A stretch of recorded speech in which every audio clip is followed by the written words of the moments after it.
Kembali lagi di cerita hari spesial Ramadan, karena setiap cerita berkesan di hati.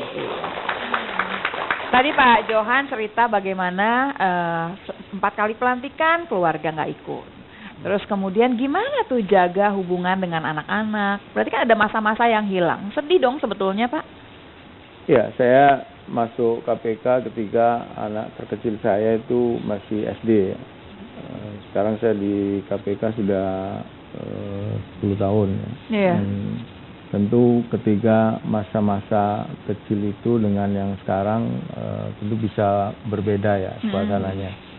Nah, bagaimana saya menjembatani itu, tentu ada yang harus dikorbankan quote-unquote ya, jangan jangan diartikan dikorbankan ya. Saya pakai quote-unquote. Pengorbanan yang jelas. Pengorbanan quote-unquote. Jadi seringkali kalau sudah libur ya, maka saya menyediakan diri untuk anak saya biasanya full ya. Mau diajak kemana, kadang-kadang suruh nganterin nonton film di bioskop, ke toko buku, baca buku. Nah, itu saya harus ngikutin tuh. Terus sekarang agak jarang kan, udah besar. Punya kehidupan yang sama teman-temannya lah. Kalau dulu kan masih kecil.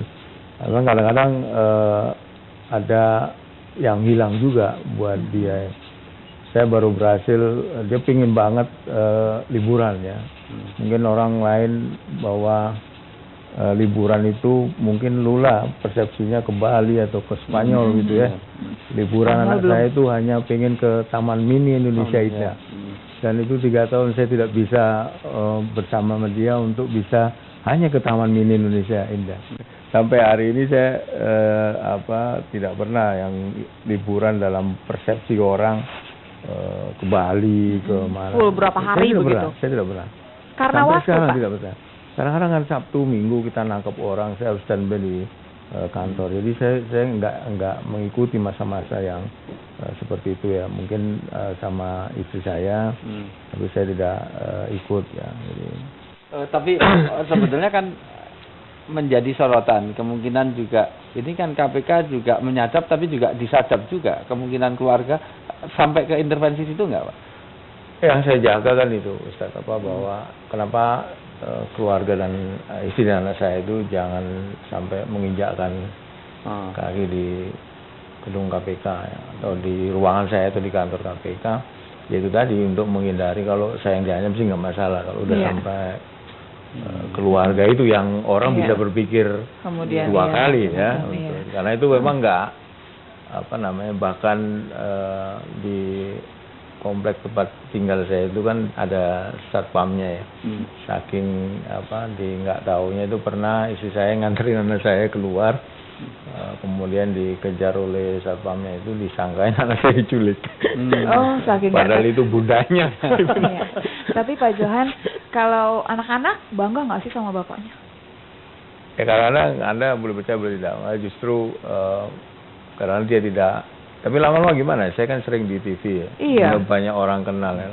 Awal-awal mah dia nggak mengaku bahwa ayahnya kerja di KPK, hanya kerja sebagai pegawai negeri itu aja. Bahkan di isian formulir di sekolah itu juga yang ditonjolkan nama bundanya, bukan nama saya gitu. Jadi nama saya kan Johan Budi, tadi yang panjang itu.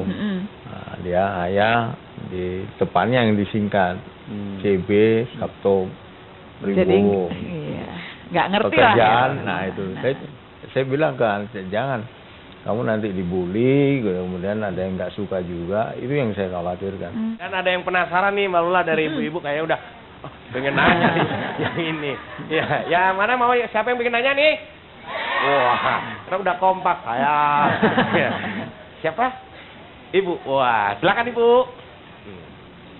Assalamualaikum warahmatullahi wabarakatuh. Waalaikumsalam warahmatullahi wabarakatuh.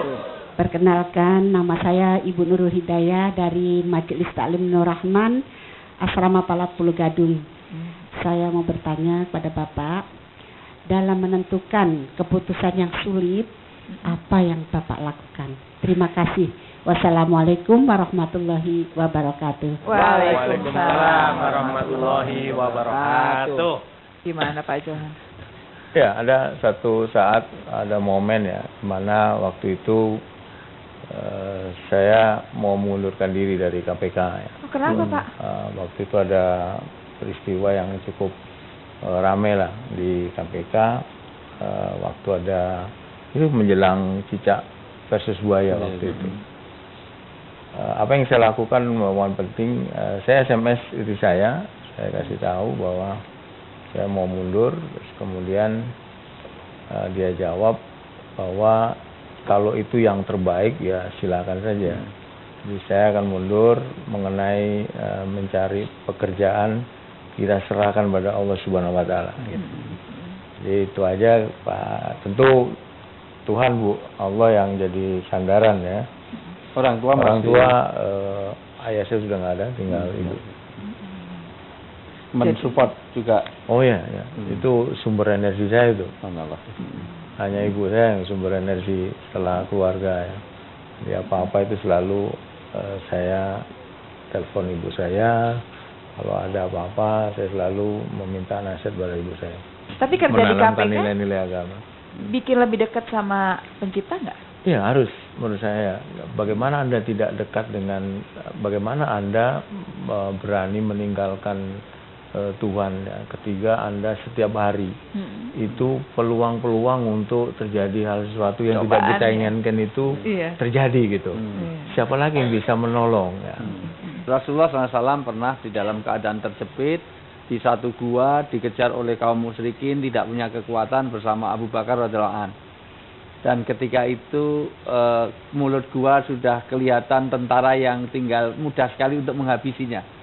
Karena Rasulullah dalam keadaan tidak bersenjata, ini semua pasukan rame-rame mau membunuh. Tahu kan Bu? Ayo Bu. Nah, ketika itu sampai Abu Bakar, ya Allah, mati ini mati. Akhirnya tertolong oleh sarang laba-laba dan sarang burung. Akhirnya Allah mengalahkan hanya satu, yaitu dengan sarang laba-laba. Tentara kok kalah dengan sarang laba-laba? Dia berpikir apa? Kalaulah ini ada orang, pasti sarang laba-laba itu akan terkoyak. Dan ada burung yang mengeram di situ, tentu kalau ada orang pasti dia akan terbang. Makanya mitosnya sampai sekarang burung di Mekah itu Bu, itu burung dara tidak boleh dikonsumsi. Karena itu nenek moyangnya dulu pernah nolong Rasulullah. Padahal itu nggak ada kaitannya dengan hadis. Tetapi apa yang diturunkan oleh Allah dalam surat At-Taubah ayat 40, maka Rasulullah diturunkan satu ayat untuk menenangkan Abu Bakar. La tahzan, innallaha ma'ana. Ayo bareng-bareng. La tahzan, innallaha ma'ana. Jangan kamu sedih, jangan kamu takut. Kalau Allah bersama kamu, Allah menolong dengan cara apapun. Ini juga menjadi pembelajaran penting. Nanti akan saya sambung lagi tentang pentingnya kemana kalau kita sedang bingung. Itu 3 alasan kita harus dipertimbangkan. Khairul li fidini wa ma'asi wa akibati amri. Harus baik secara agama. Apapun yang kita putuskan, bagaimana menurut agama? Benar, baik, on the track tadi. Allahudallah tadi. Yang kedua, baik untuk kehidupan dunia dan akibat yang mungkin akan muncul. 3-tiganya harus menjadi pertimbangan kita. Iya. Itu. Menarik ya pemirsa ya, waktu pekerjaan kita mendekatkan diri kita kepada Allah Subhanahu wa taala. Kita teruskan lagi di cerita hati spesial Ramadan, karena setiap cerita berkesan di hati.